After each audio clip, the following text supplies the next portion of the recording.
Sanibonani bodali kungolesine ekseni ngithi lalela la life graduates come duze ngoba 2026 kule channel is going to be hot, it's hip and happening.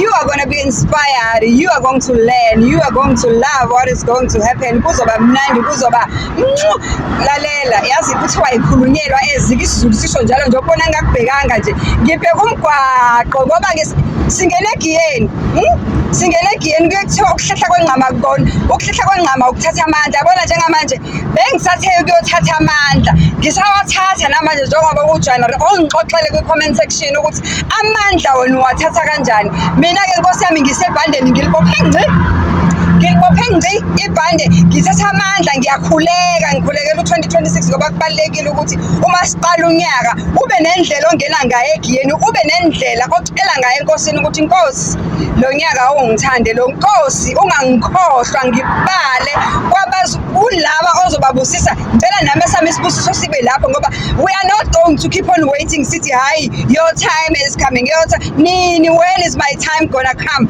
Talk to your God, talk to lo Nkulunkulu okholelwa kuyena, talk to your dlozi, to your thongo, to your whatever that you believe in. Isithixo sakho sikhonzayo sithembayo isikhathi sokuthi ke manje ukhulumisane naso njengoba kuqala unyaka nje usitshela ukuthi lalela la uma kuyidlozi uthi lalela la dlozi lami ngikhathele yinina nilibe lokulala lapho musana ukuvila lapha vukani sisebenze unyaka uqalile akudonsa amandla hamba udonsa amandla ngithi story time it's coming Monday 1 p.m. story time is coming already. Precious bese ngibuza sisandile story time alalela malwandle yeza ne story time and ilalela ke mntakama uyabona ka ama story times at this time we ngizoshaya ureverse ngizoqala kuDecember bese ngihlehla kancane siyovala ama segments amadala later on kodwa nje ngifuna ukuqala kuDecember usase hot ngoba ezika December ama DM awusisandile yangili ndoda ngoDecember awusisandile ingane yami ngoDecember awusisandile bangilahla bangishiye kodwa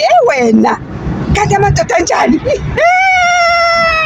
omunye wesisandile ngajola nendoda 1 week ngoDecember sengicabanga ukuthi ngithola ubambo la hayibo wena isigabe isendaba engikhaka izanayo siyayifuna yonke iphelele dali siyayifuna yonke iphelele dali wami tshele ngikuthande kanjani na nina nginithanda one way na ku-2026 sazoba munye sazothandana kusazoba mnandi sizofunda nje sicathulisane ngezimo zempilo sakhane guys sakhane kubalulekile ukuthi sakhane ngoba impilo idinga ukuthi nikhuthazane. What I've realized ukuthi abantu abaningi abanamuntu, they've got imindeni emikhulu eminingi eminye emihle phela nakamnandi kodwa imindeni ayikhathali.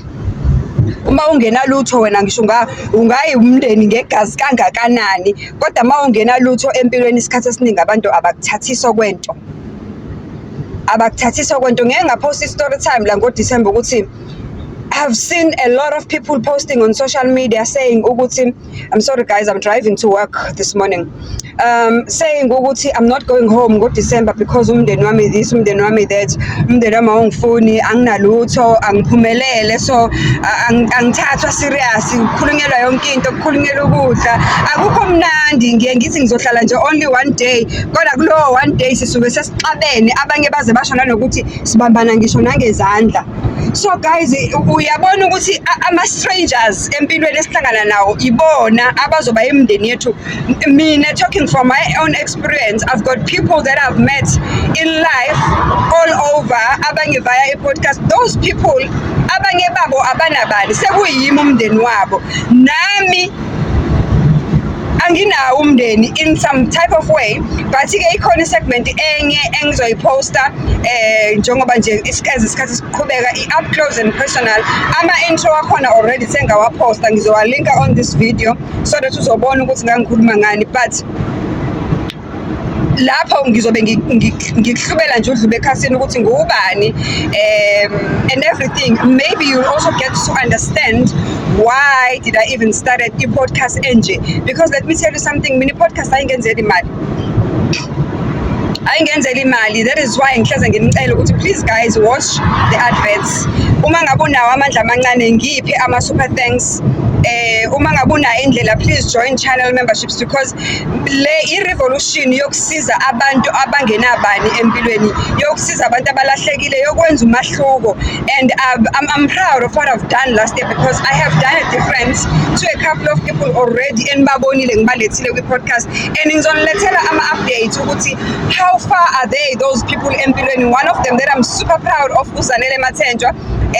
Silinda ama-results next week. Silinda ama-results.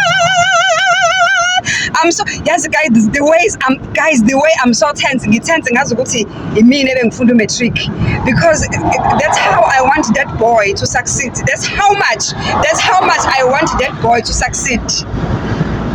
Kodwa ke ngiyamthemba uNkulunkulu ukuthi hayi kuzohamba kahle.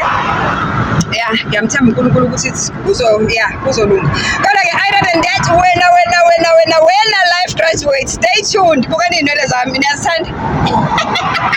Stay tuned, life graduates. Sisazosebenza, sisazozithinta impilo zabantu, sisazowenza umehluko, kusazoba mnandi.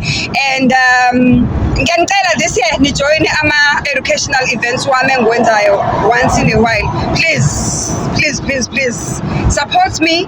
Let's support each other. Happy Thursday to everyone. I love you.